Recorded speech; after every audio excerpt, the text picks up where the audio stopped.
چونٹی کے نام پر اللہ نے سورت رکھ دی. پیچھے میں آپ کو بہت ساری سورتوں کے نام یاد کرا آیا ہوں. ایک سورہ نحل بھی ہم نے پڑھی تھی.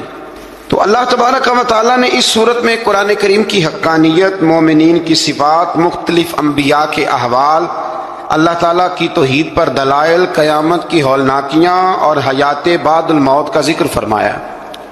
اس سورت کی ابتدائی آیات میں ایک بار پھر حضرت موسیٰ علیہ السلام کے احوال اور معجزات کا بیان ہے.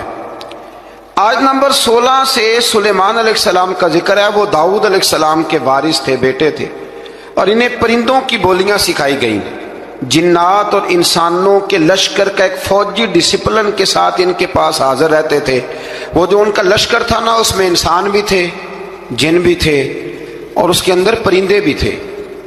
ان کا لشکر تھا، وہ ہمیشہ ان کے پاس رہتے تھے. حضرت سلیمان علیہ السلام گزر رہے تھے تو ایک مقام سے آپ گزرے جہاں چیونٹیاں بڑی کثرت کے ساتھ تھیں. تو ایک چیونٹی جو ان چیونٹیوں کی سردار تھی، ان چیونٹیوں کی بڑی تھی، اور مفسرین کرام نے یہ بھی لکھا ہے کہ وہ تھی بھی ایک آنکھ اس کی کوئی نہیں تھی، ایک ٹانگ اس کی کوئی نہیں تھی، لیکن اس حال میں بھی وہ چیونٹی جو تھی وہ چیونٹیوں کی قیادت کر رہی تھی. تو حضرت سیدنا سلیمان علیہ السلام کا لشکر جب وہاں سے گزرا تو وہ کہنے لگی یا ایھا النمل ادخلوا مساکنکم، کہنے لگی چیونٹیوں اپنے بلوں میں گھس جاؤ. کہیں ایسا نہ ہو کہ سلیمان علیہ السلام کا لشکر بے دہانی میں سلیمان کا لشکر توجہ نہ کرے اور تمہیں پاؤں کے نیچے مسل دے. لہذا اس طرح کرو کہ تم اپنے اپنے بلوں میں گھس جاؤ. حضرت سلیمان ابھی 3 میل دور تھے. تمام مفسرین نے لکھا ہے 3 میل دور تھے. تو وہاں سے چونٹی بول لی تو قرآن کہتا ہے کہ حضرت سلیمان اس کی بات سن کے ہنس پڑے. فتبسم ضاحکا، آپ اس کی بات سن کے ہنس پڑے کہ دیکھو یہ چونٹی کیا کہہ رہی ہے. ذرا غور کرنا بات پر کہ حضرت سلیمان 3 میل دور فاصلے پر چونٹی کی بات بھی سن لیتے. مولوی نے قرآن کی آیت پکی یاد کر لی، انا بشر مثلکم. کہتا ہے حضور نے کہا میں تمہاری طرح کا بشر ہوں. نبی ہماری طرح ہوتے ہیں جی. تو وہ تو 3 میل دور چیونٹی کی آواز سن لیتے تھے. اس کے کان میں چیونٹی رکھو بلا، اسے کہو کہ بتا بلا کیا کہتی ہے. کچھ بتائے گا پھر دوڑ لگا دے گا شاید. کان میں رکھو اس کو، کہو بتا چیونٹی کیا کہتی. اور اگر یہ لفظ نہ ہوتے قرآن کے کہ جب انہوں نے سنا تو ہنس پڑے، یہ جملے نہ ہوتے تو شاید اس کو بھی نہ مانتے. لیکن حضرت سلیمان نے سنی چیونٹی کی بات. اور اب اگلی بات کہنے لگا ہوں. بڑے خوبصورت لفظ لکھے ہیں مفسرین نے. فرماتے ہیں دیکھو ایک چیونٹی نے ایک جملہ بول کے، ایک چیونٹی نے ایک جملہ بول کے اپنے قبیلے کی خیر خواہی کی تو رب نے اس کا جملہ بھی قرآن میں بیان فرما دیا. تو جو ساری زندگی لوگوں کو جملے بول بول کے کہے رب رسول کی طرف آ جاؤ، تو اللہ قیامت میں اس کی بات کو قائم نہیں فرمائے گا. جو بھی کسی کی خیر خواہی کرے وہ ایک جملہ بول کے کرے، اور ہو بھی چیونٹی، تو اگر اللہ اس کا ذکر قرآن میں باقی رکھتا ہے تو میں اور آپ اگر کسی کی خیر خواہی کریں گے تو انشاءاللہ ذکر باقی رہے گا. شرط یہ ہے کہ کریں خیر خواہی. خیر خواہی کرو کسی کی، ایک جملہ بول کے بھی کرو، چیونٹی بھی ہو تو اللہ قرآن میں ذکر باقی فرما دیتا ہے. تو اللہ تبارک و تعالیٰ نے اس بات کا ذکر قرآن مجید میں فرمایا. اس پر کئی کچھ لکھا ہے. اسی طرح سے ایک بات اور لکھی ہے ہمارے مفسرین نے کہ حضرت سلیمان ایک دن اسی طرح نکلے، قحط پڑ گیا تھا، بارش نہیں ہوتی تھی. تو حضرت سلیمان باہر میدان میں نکلے دعا کرنے کے لیے، خشک سالی تھی. تو جب آپ گئے تو ایک چیونٹی اپنے پر پھیلا کے دعا مانگ رہی تھی. تو رب کریم نے فرمایا سلیمان آپ واپس چلے جائیں، بارش آ جائے گی پر آئے گی چیونٹی کی دعا پہ. تو حضرت سلیمان نے عرض کی مولا میں بھی تو اتنا لشکر لے کے آیا ہوں نا، تو چلو ہمیں بھی دعا کر لینے دے. تو چیونٹی کی دعا پہ برسا دینا پر دعا کر لینے دے. فرمایا نہیں آپ واپس جائیں، دعا نہ مانگے. یا اللہ کیوں؟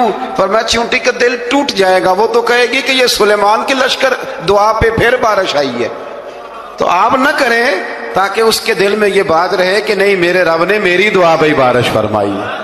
آپ جائیں، آج بارش آئے گی پر آئے گی چیونٹی کی دعا پہ. تو جو چیونٹی بارش کی دعا کرے قوم کے لیے، اللہ اگر اس کا ذکر قائم رکھتا ہے تو جو اپنی قوم کے لیے ہدایت کی دعا کرے اور کبھی کبھی گردن جھکا کے دیکھا کرو کہ دل میں رسول اللہ کی امت کا درد کتنا ہے۔ اگر کہیں حضور کی امت کا درد ہے تو پھر انشاءاللہ ذکر قیامت تک باقی رہے گا، پھر انشاءاللہ قیامت تک آنے والی نسلیں بھی آپ کا ذکر کریں گی اگر حضور کی امت کا درد سینے میں موجود ہے۔ اسی طرح سے پھر حضرت سلیمان کے لشکر میں نا ایک ہدہد نامی پرندہ بھی تھا، لشکر کا کارکن تھا پرندہ۔ ہدہد غائب تھا تو حضرت سلیمان کہنے لگے کدھر گیا وہ ہدہد؟ نظر نہ آ جایا سخت سزا دوں گا، یہاں تو کوئی اچھی خبر لائے گا، چونکہ وہ ہدہد پرندہ جاتا تھا تو خبریں لا کے دیتا تھا، ورنہ سزا دوں گا۔ اتنی دیر میں ہدہد بھی آ گیا۔ تو یہ پرندے جو کارکن ہوتے ہیں بڑے سیانے ہوتے ہیں، کبھی بندہ ناراض ہو تو صحیح خبریں لے آتے ہیں، تو صحیح خبر لے کے آ گیا۔ آتے ہی آ کے بیٹھا تو اس نے حضرت سلیمان علیہ السلام نے کہا کہاں تھے؟ عرض کرنے لگا حضور میں ملک سبا گیا تھا، وہاں ایک عورت حکمرانی کرتی ہے، اس کا نام بلقیس ہے، بہت بڑے تخت پہ بیٹھتی ہے، 80 گز اس کا تخت لمبا ہے، 40 گز چوڑا ہے، اور شاید 80 من کے 80 ٹن اس کا وزن ہے۔ تو حضور وہ سورج کو پوچھتے ہیں، حضرت سلیمان نے فوراً خط لکھا، فرمایا جا کے اسے میرا خط دے دو کہ یہاں تو کلمہ پڑھ کے ہماری فرما بردار بن جائے، ورنہ تیار ہو جائے، جو اللہ کے غیر کو پوچھتے ہیں ہم ان کے خلاف جنگ کریں گے۔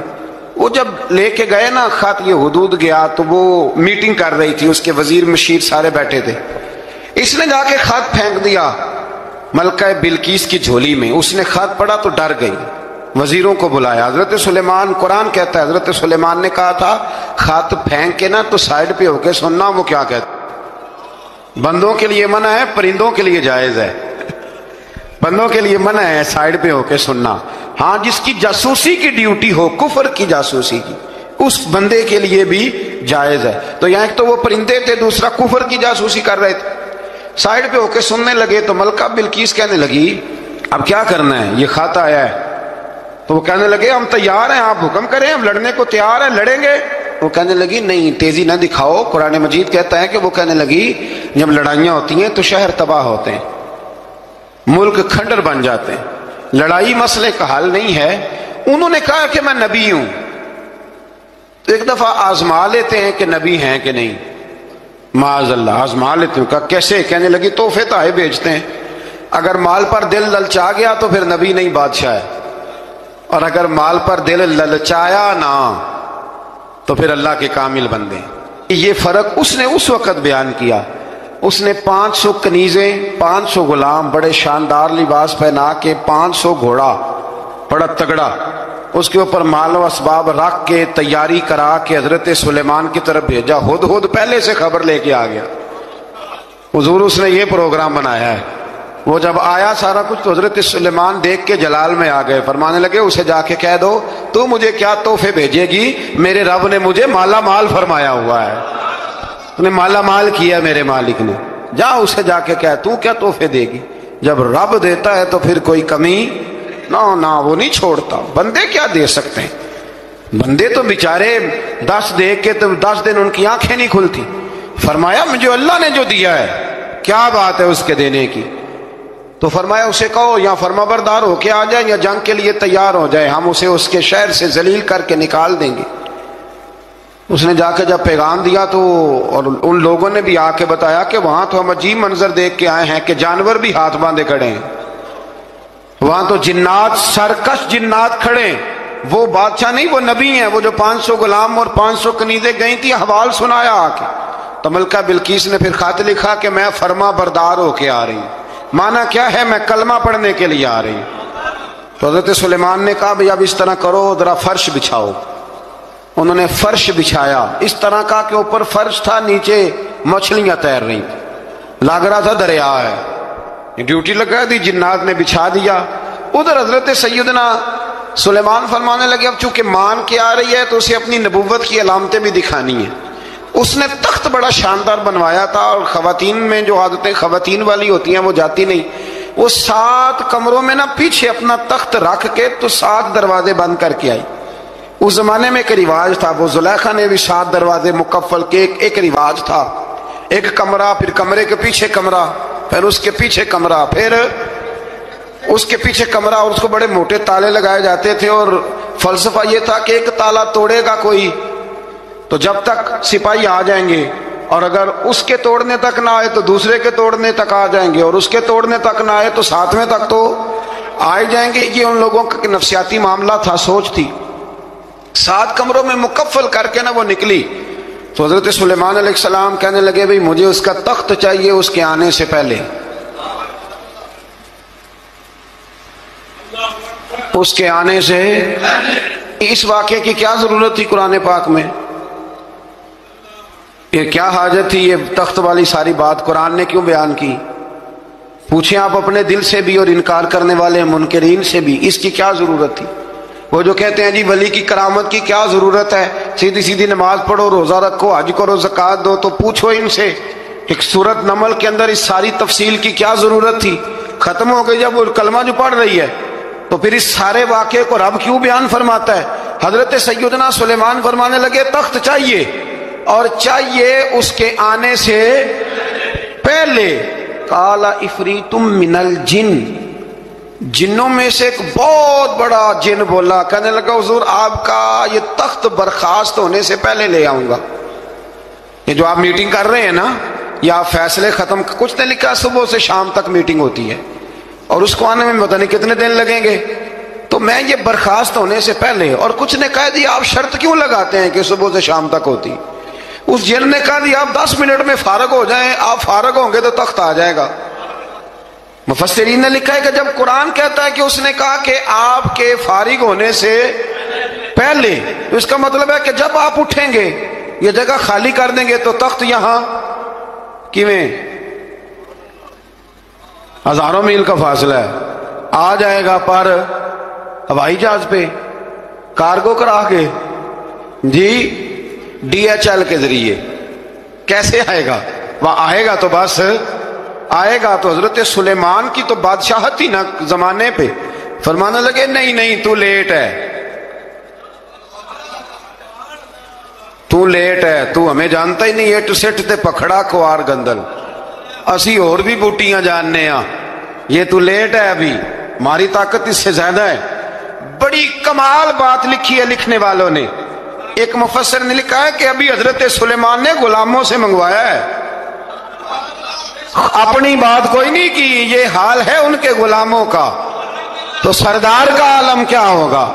حضرت سلیمان کہنے لگے بھی جلدی جائیے۔ قال الذی عنده علم من الکتاب انا آتیک بہ قبل ان یرتد الیک طرفک، تو اٹھا ان میں سے وہ جس کے پاس کتاب میں سے علم تھا،